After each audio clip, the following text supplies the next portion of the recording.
Welcome to Updo Secrets. This is Ellie's third appointment with us. And now we have prepped the hair using our out-of-the-box thinking. Then we went in and we put in our glamour waves.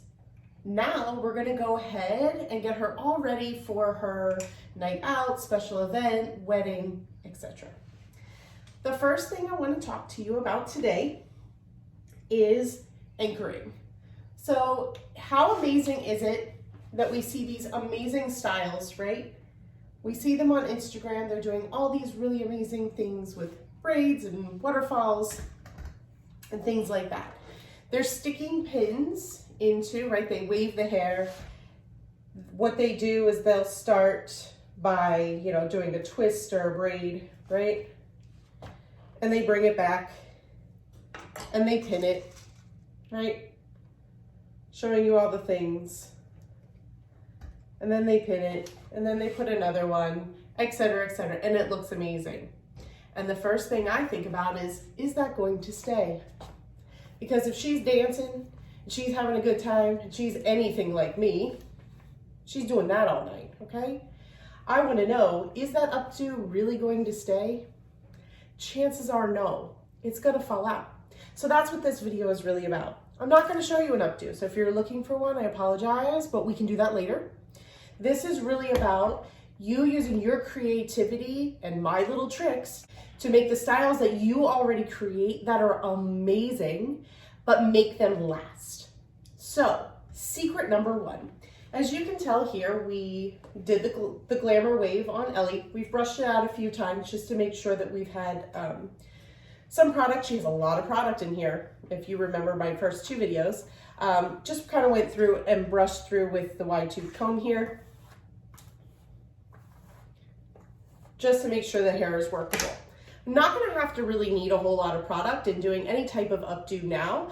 It'll mostly be a little bit of finishing spray, which is amazing. If I wanted to take one of those updos where I wanna do that braid and put it back here, we need some type of cushioning or anchoring to the back here to make those pins stay. So what do? Typically, what is the first thing we grab? We grab a comb or a teasy brush, right? We put in some cushioning at the base and we smooth it down and then we can pin it in there, right? We do that. Nothing wrong with that.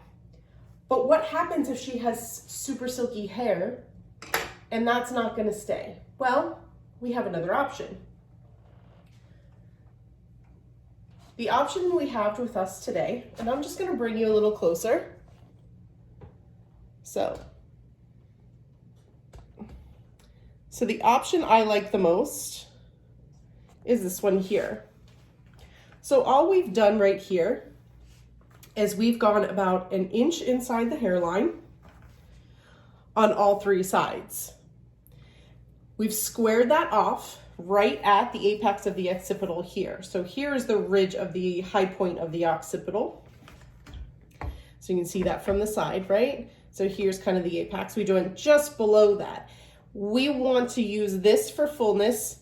This is where we're going to start pinning our updo. All I did was cornrow this all the way to the end and secure it with a couple of bobby pins. I've crisscrossed the pins too, so to make them more secure.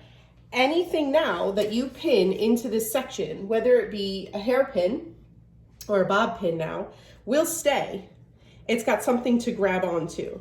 So even if I wanted to do a side piece, whether a braid or a rope braid, or just pin the sides back, I can do so very quickly and easily by finding that braid underneath, and I'm just gonna feel it with my fingers, and again, we know it's right there. And we're just going to kind of bob and weave that in there.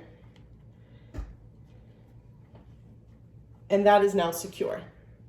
Because it has something to grab onto, these styles will last all night long through all dancing. And if you were like me and did a backflip in your wedding dress, we can go ahead and again, just stick those pins right into that braid without hurting her scalp. There you go.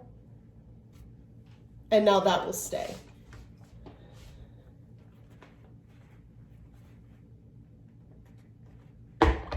Stayed. So I hope you enjoyed secret number 1. Let's move on to secret number 2.